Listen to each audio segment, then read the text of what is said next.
ITEP fará exames em armas para tentar identificar de onde partiram os tiros que atingiram Luiz Benes Júnior. Governo do Estado paga nesta sexta o 13º salário de 2017 para os servidores que recebem até R$ 4.000.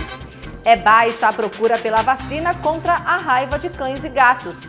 Comissão de Educação da Câmara avalia a implantação de metas do Plano de Educação.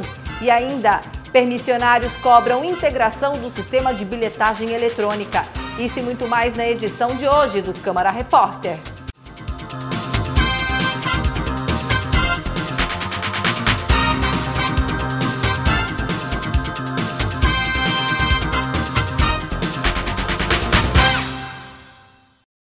A Divisão de Homicídios e Proteção à Pessoa, que está investigando a morte do adolescente Luiz Benes Júnior, de 16 anos, informou que 4 armas, sendo 2 apreendidas com os criminosos e 2 usadas pelos policiais no confronto, estão no ITEP para perícia. O exame é necessário para apontar de onde partiu o tiro que atingiu a vítima. Simone Silva. O trágico caso que terminou com a morte do adolescente Luiz Benes Júnior, de 16 anos, movimentou toda a sociedade. Eu vou conversar agora com o diretor da Delegacia de Homicídios e Proteção à Pessoa, DHPP, Dr. Marcos Vinícius, para falar um pouco sobre esse caso. Doutor, uma situação muito triste. O que é que o senhor pode adiantar sobre esse caso? Triste mesmo, né? A situação é triste, a gente perdeu um jovem assim, né? Dessa forma que aconteceu. Mas o que nós temos até agora é que o Benes Júnior está fazendo uma limpeza lá no comitê e, em determinado momento, ele precisa ir ao veículo estava em nome da mãe dele, para pegar algum material para limpeza. E, nesse momento, que 2 adolescentes, que depois foram identificados, chegaram armados de revólver, o renderam e o obrigaram a levá-los até a zona norte da cidade. Esse caso, essa rendição ocorreu perto da Romualdo Galvão, é isso? Isso, perto da Romualdo Galvão, né? E de lá eles seguiram para a zona norte da cidade. Estamos tentando exatamente saber qual foi o percurso feito por eles até a zona norte. Na zona norte começaram a praticar assaltos, tanto a populares como a algum estabelecimento comercial. Você tem ideia, na plantão zona norte apareceram pelo menos 5 vítimas deles, identificando os materiais que foram subtraídos deles lá. Então, o Benes, do que nós temos até então, ele estaria ao volante do carro. Em determinado momento, o Benes informa, o carro vai parar porque está faltando combustível. Obrigam ele a abastecer. Ele vai até o posto, abastece, o posto Pajuçá na entrada de Genipabu com a Moema Tinoco, e ao sair do posto é que se deparam com a viatura da Polícia Militar. O sargento, comandante da guarnição, nos disse que deu ordem de parada e quando eles querem avançar para a guarnição, a porta do passageiro abre, desce, que possivelmente teria sido o Matheus, pela informação. O Matheus é o adolescente que terminou vítima, é esse? Terminou vítima, terminou sendo morto, né? E Matheus dispara contra a guarnição. Ao disparar, ao revide dos policiais militares, e tão logo cessa aquilo lá, o sargento já sabia previamente que teria sido colocado o refém daquele sequestro na mala do carro, ele se dirige à mala do carro, não encontra ninguém, e nesse momento faz uma vistoria interna no veículo e encontra um revólver 38, que se soma ao primeiro revólver que estava na mão do Matheus. Desse confronto, nós vamos ainda verificar se realmente houve o confronto, 2 são feridos, o Matheus e o Benes Júnior, e os 2, infelizmente, foram mortos. Os técnicos do ITEP já disseram que há a comprovação de 7 perfurações no carro da vítima, no carro em que a vítima dirigia. Além disso, o que é que já há de concreto na investigação? Além disso, nós temos os depoimentos tanto do sargento, nós temos uma entrevista que foi feita com o outro adolescente, o adolescente de 16 anos, que estava junto com o Matheus, ele nos colocou também uma versão disso. Nós vamos começar a ouvir, nós estamos hoje intimando as pessoas ali naquela comunidade, naquele local onde aconteceu esses tiros, tem equipe fazendo isso, e tem outras equipes buscando imagens que possam ter visto a passagem dele nos diversos locais, tudo voltado a esclarecer a posição do Benes nesse veículo, a ação desses indivíduos, né? E o mais importante, saber o que aconteceu para que ocorressem esses tiros e o Benes vinha a falecer. Inclusive, nós podemos até partir para uma reprodução simulada dos fatos, né? Para esclarecer onde é que está a viatura da PM, onde é que estão os policiais, de que forma está o veículo, para tirar essas dúvidas e exatamente trazer a verdade à tona. O Matheus é o outro adolescente que terminou morto. Apesar de 15 anos, ele já tinha uma ficha. Existe a possibilidade, não sei se a polícia já pode confirmar isso, de que ele teria envolvimento em outros atos infracionais análogos a latrocínio, inclusive o que vitimou a policial de Santa Catarina, Caroline Pletcher. Exatamente. O Matheus já teria participado desse ato criminoso que matou a policial. No mês seguinte, ele também se envolveu num latrocínio que foi morto um comerciante proprietário de uma lan house na zona norte da cidade, e também temos de que ele, no ano passado, praticou um outro ato infracional, né, análogo ao crime de furto, quer dizer, ele só tinha 15 anos, né, não tinha nem 16 anos ainda, ele já tinha uma porção de práticas criminosas em sua vida. Ok, doutor Marcos Vinícius, muito obrigado por nos receber, delegado de Homicídios e Proteção à Pessoa aqui da DHPP, e vamos esperar a resolução desse caso que vitimou esse estudante tão jovem de apenas 16 anos. Simone Silva para o Câmara Repórter. E esse foi o assunto principal do dia na sessão ordinária aqui da Câmara Municipal de Natal. Confira. A morte prematura de Benis Júnior comoveu os parlamentares presentes na sessão ordinária desta quinta-feira. A vereadora Eudiane Macedo fez um pronunciamento emocionado sobre a fatalidade. No meu ponto de vista, tem que ser mudado o Código Penal, tem que ser mudado, tem que ser revisto, né? Muitas coisas têm que ser revistas no nosso país, porque isso aconteceu com a pessoa próxima a nós, mas isso pode acontecer também com um de nós. Todos nós estamos vulneráveis a passar por isso. E que dor imensa que essa família, a família de Benis Leocádio, está sentindo neste momento. A vereadora Nina Souza cobrou ações imediatas do governo do estado e pediu prioridade para a execução de medidas efetivas que freiem o crescimento da violência no estado. O que me choca, o que me revolta é simplesmente que nós não vemos nenhuma atividade para que isso diminua. Tá? Todos os dias nós ouvimos notícias de vários jovens sendo assassinados em todos os cantos do Rio Grande do Norte. E sempre a mesma desculpa. Foram assassinados porque estavam envolvidos com tráfico. Então é como tipo, tem que morrer mesmo? É assim? É essa a ideia? O presidente da Casa, vereador Ranieri Barbosa, vai emitir uma nota de pesar em nome de toda a Câmara Municipal. Temos que buscar dialogar, inclusive, com os operadores de segurança para que possam investir mais em capacitação, qualificação e em equipamentos. Realmente está tendo uma banalidade muito grande. Eu acho que a vida está se tornando algo muito banal e vulnerável, onde deveria estar sendo muito valorizada. É preocupante esse aumento, principalmente das drogas que estão imperando, inclusive nos jovens. Tem que construir políticas públicas de inibir, enfrentar com políticas públicas para poder diminuir e inibir muito a violência social. É baixa a procura pela vacinação contra a raiva de cães e gatos aqui no estado. Animais acima de 3 meses devem tomar a vacina.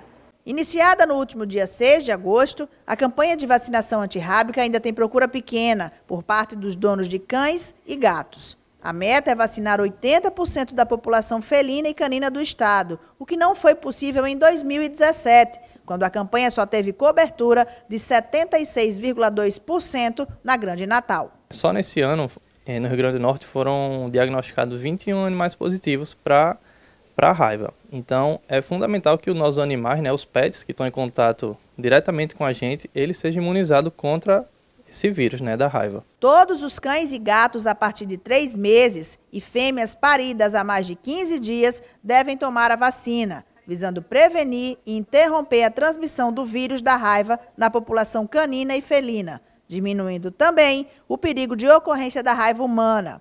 No entanto, é preciso ter alguns cuidados antes de imunizar os bichinhos. Para vacinar o animal, ele precisa estar saudável. É uma das coisas que a gente bate muito na tecla. A vacinação, ela não é um simples protocolo. Ela é importante, porque se o animal estiver debilitado, se o animal estiver em algum tipo de tratamento com antibiótico ou anti-inflamatório, se ele estiver subnutrido ou desnutrido, ou com qualquer tipo de parasitose, essa vacina não vai ter a mesma imunocompetência. A campanha de vacinação antirrábica para caninos e felinos vai até o dia 5 de outubro, com dia D marcado para o dia 29 de setembro. Os veterinários orientam que mesmo animais muito caseiros e sem contato com outros pets devem ser imunizados. Em Parnamirim tivemos um caso de um adentramento de morcego no 7º andar de um apartamento. Ou seja, era um gato que nunca saía de casa e mesmo assim teve contato com o morcego, que poderia ser positivo para a raiva. No entanto, alguns profissionais fazem ressalvas aos procedimentos típicos da campanha de vacinação antirrábica. Quando isso acontece dentro do consultório, da clínica veterinária, o veterinário pode dar esse suporte imediato. E na campanha, como não são veterinários que fazem, nem sempre eles sabem como agir. E a gente também pega muito problema de abscessos no local das aplicações, nódulos que às vezes a gente precisa remover cirurgicamente. Em casos de gatos, vacinas mal aplicadas, a gente tem casos até de sarcomas vacinais, que são neoplasias que se formam a partir de vacinas que são mal aplicadas. O governo do estado anunciou o pagamento de parte do 13º salário ao funcionalismo público. Nesta sexta-feira, recebem servidores ativos e inativos com salários de até R$ 4.000. Com esse pagamento, 81% dos policiais militares terão recebido o 10º. Segundo o governo, 75% dos servidores já receberam, mas não há previsão sobre os 25% restantes. E começou nesta quinta-feira a 12ª edição do seminário Prazer em Ler, realizado pelo Instituto de Desenvolvimento da Educação. O evento é um estímulo à leitura. Elida tem apenas 8 aninhos, mas se engana quem pensa que o vício dela é o celular. Influenciada pela irmã mais velha, a menina é chegada mesmo no mundo da literatura. É porque a minha irmã ela é mais velha. Aí, quando eu era mais nova, ela já pegava um monte de livros. Aí eu ficava interessada e eu pegava para ler também. Aí tem uma série que ela lia bastante que eu comecei a me acostumar. Aí eu peguei o gosto pela leitura, aí eu gosto bastante hoje. A mamãe incentivou o hábito das filhas. Para ela, a leitura serve de bagagem para o melhor aproveitamento escolar e relacionamento social. Na hora da refeição, por exemplo, quando a gente chama a atenção delas, não é porque elas estão com o celular na mão, é porque elas estão com um livro, é porque elas estão com um gibi. E que é uma rotina, elas vão almoçar, vão jantar, aí levam sempre um livro ou um gibi para ler. Mas a rotina da pequena Elida é algo pouco comum nos dias de hoje. Apenas 25% dos brasileiros admitiram ter lido pelo menos um livro no último ano. Em um mundo cada vez mais tecnológico e de textos curtos, esse tipo de leitura vem perdendo espaço. Por isso, com a ideia de aproximar o acesso à leitura dos norte-riograndenses, o IDE, Instituto de Desenvolvimento de Educação, criou a rede Potiguar de Bibliotecas. A novidade está sendo apresentada no 12º Seminário Potiguar Prazer em Ler. Despertar, fomentar a política de leitura para que a nossa sociedade norte-riograndense, a sociedade potiguar, possa contar, desenvolver mais a leitura, e o seminário traz essa possibilidade, através do contato com escritores, das novas políticas, de conteúdos literários que vem estimular todos os educadores a levarem para suas escolas, para suas famílias. Para esta escritora, é fundamental que os pais e também as escolas ofereçam o suporte necessário para que as futuras gerações não percam este hábito. Que os pais tivessem essa responsabilidade com esse filho, com essa criança.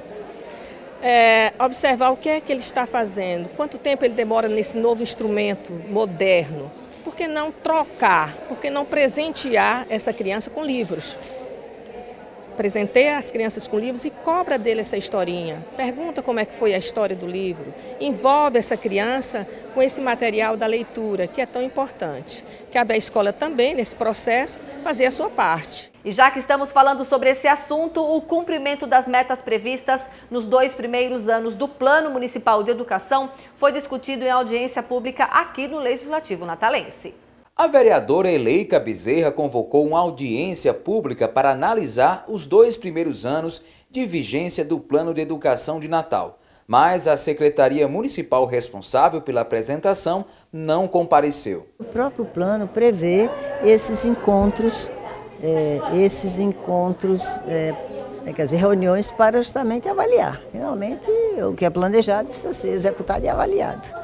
E hoje nós tivemos um número realmente restrito, mas muito valioso. Acho que as pessoas que aqui estiveram deram boa colaboração e, enquanto Comissão de Educação, nós não vamos nos acomodar e não avaliarmos. e vamos continuar persistindo e insistindo. Com a ausência de um representante da secretaria, outros assuntos foram debatidos, como o atraso dos salários dos terceirizados da educação. Infelizmente, esse mau hábito de atrasar o salário dos terceirizados, ele continua. E o que é muito sério é o seguinte, já tivemos reuniões aqui, audiências e tal, é que as empresas dizem que o atraso é do governo, do Executivo. O Executivo diz que repassa os recursos. E agora tem uma ideia de que os recursos serão repassados para a Secretaria da Educação, se eu não estou enganada, mas o que acontece é que esses terceirizados não têm suas situações regularizadas. Tem a parte do transporte, do alimento e do próprio salário. Também foi discutido alguns pontos do plano, que foi implantado em 1º de abril de 2016 e tem vigência de 10 anos. Talvez, quem sabe, daqui a uns 30 dias, no horário da comissão, a comissão abre para isso. Finalmente é um assunto importantíssimo. Se avaliar um plano que foi discutido tanto tempo aqui e nós precisamos botar, não só planejar, mas nós temos que botar o olho. Vereadores da Comissão de Transporte da Câmara Municipal receberam representantes da Associação dos Permissionários de Transporte Opcional para tratar da inclusão do transporte alternativo no sistema de bilhetagem eletrônica, medida que a categoria aguarda desde 2016. Sem os validadores, equipamentos que fazem a unificação da bilhetagem, quem não tiver dinheiro em mãos não poderá andar nos opcionais, como explica a presidente da associação, Grace Kelly. A partir do momento que as pessoas estão nas paradas e querem entrar nos carros que não recebem essa bilhetagem, esse cartão, e elas não podem entrar se não tiver um dinheiro no bolso para pagar a passagem, creio eu que isso aí já é um grande constrangimento, tanto para a população, para as pessoas que estão lá nas paradas, e agora esse período de chuva. Imagina só a quantidade de pessoas que estão numa parada, pedindo a Deus que passe um transporte para chegar ao seu trabalho ou até a sua casa, e não podem entrar porque o nosso carro não recebe a bilhetagem. A associação conta com mais de 30 veículos. A Justiça já determinou que a STTU fizesse a implantação dos equipamentos. A liminar não foi cumprida e a associação entrou com uma nova ação civil para exigir o cumprimento da decisão. Eles falam que não tem mais aparelhos e que não é da competência deles fazer essa instalação. Mas o Poder Judiciário fala o contrário, que a competência da STTU de fazer isso. Então fica um jogo. Joga para um, joga para outro. Uma nova reunião da Comissão de Transportes está marcada para o próximo dia 13 de setembro. O presidente da comissão, o vereador Érico Jacome, disse que vai convocar todos os órgãos e instituições envolvidas na ação movida pela Aspitron. Já reunimos com o Conselho e vamos fazer a reunião na segunda quinta-feira do mês de setembro, que vai acontecer no dia 16, às 9 horas da manhã, aqui na Câmara Municipal de Natal. Estamos afinados para que esse projeto saia do papel e a gente possa, de fato, resolver o problema não só do transporte público de Natal, nesse aspecto, mas sim resolver essas mais de 100 famílias que dependem, sim, desse trabalho honesto e ético na nossa cidade. Não perca a seguir uma entrevista com a deputada federal Zenaide Maia. Aguarde!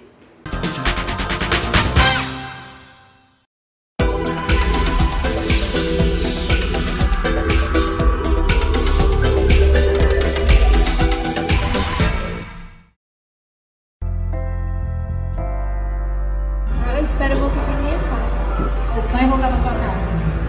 Você acha que isso pode acontecer? É uma realidade da vida, né? Nenhuma família vai querer um jovem que esteja num abrigo, que tenha vários perfis de adolescentes, de várias formas, várias vivências. Eu acho que é uma das coisas que eu mais sinto falta, que é da minha família.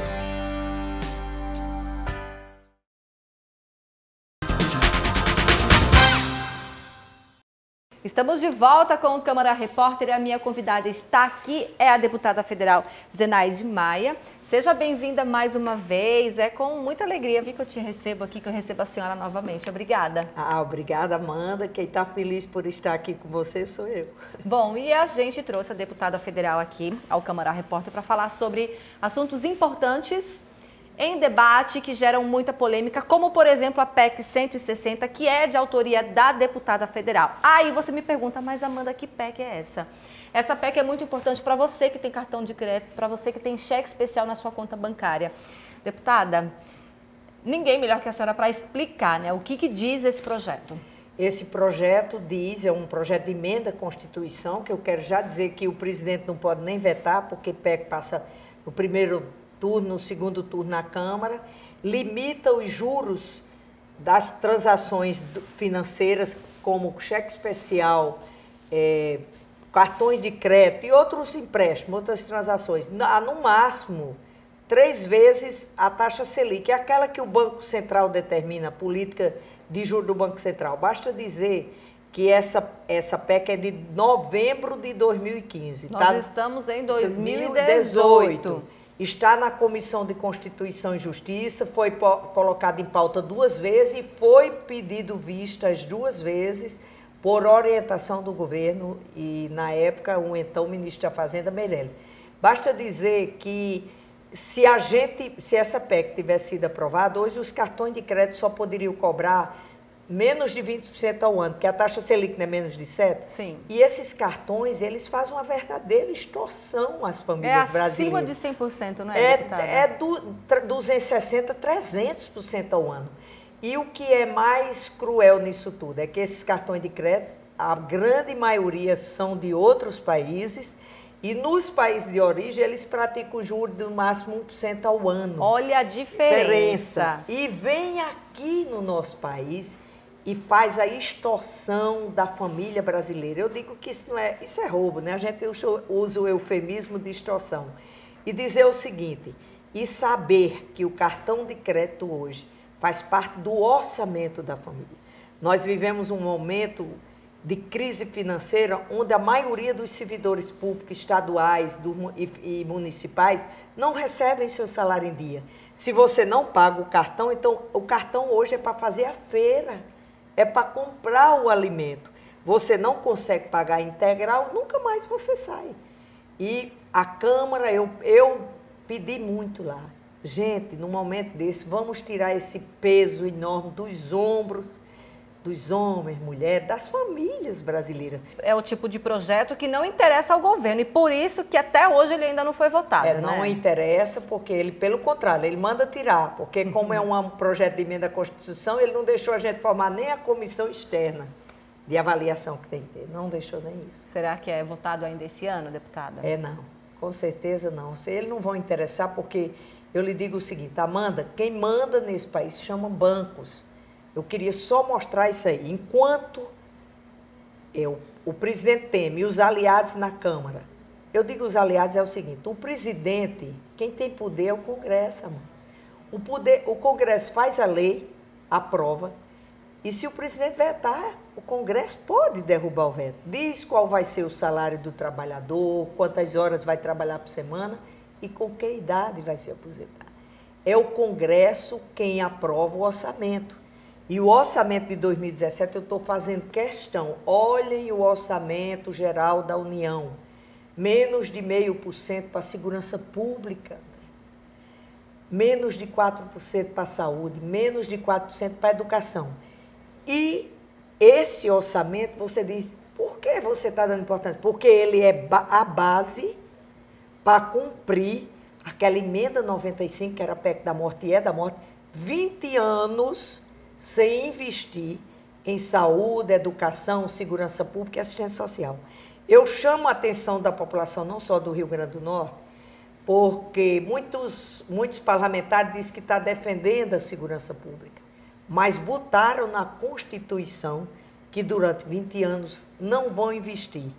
E não vão investir mesmo que seja menos de 0,5% do orçamento, que é a base do congelamento. É possível reverter tudo isso? É possível sim. E, aliás, eu digo mais, qualquer governo que entre, por isso a importância do povo agora na votação, porque o governo que entre, nenhum vai administrar esse país com a emenda 95. Deputada Zenaide, a gente vai mudar só um pouquinho de assunto agora, porque a senhora faz parte, né, da Comissão de Defesa da Pessoa com Deficiência.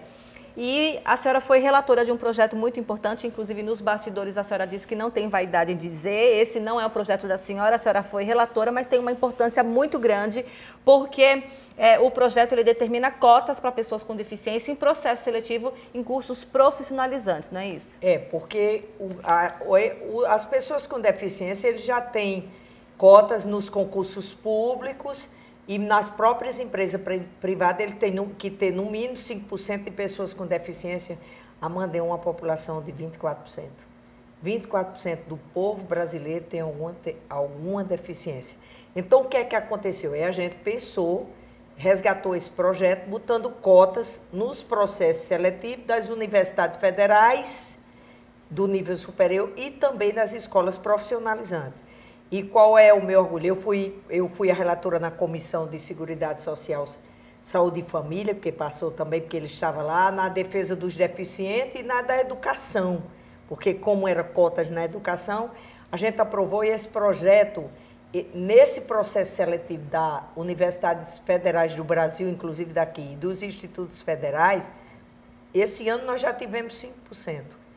E qual é a minha alegria? O reitor do IF-RN Central, só no nível central, recebeu 45 pessoas com deficiência esse ano. De visuais, auditivas, inclusive ela até me pediu uma emenda para fazer a adequação do Instituto para essas pessoas. E se não tivesse as cotas, eles não chegariam.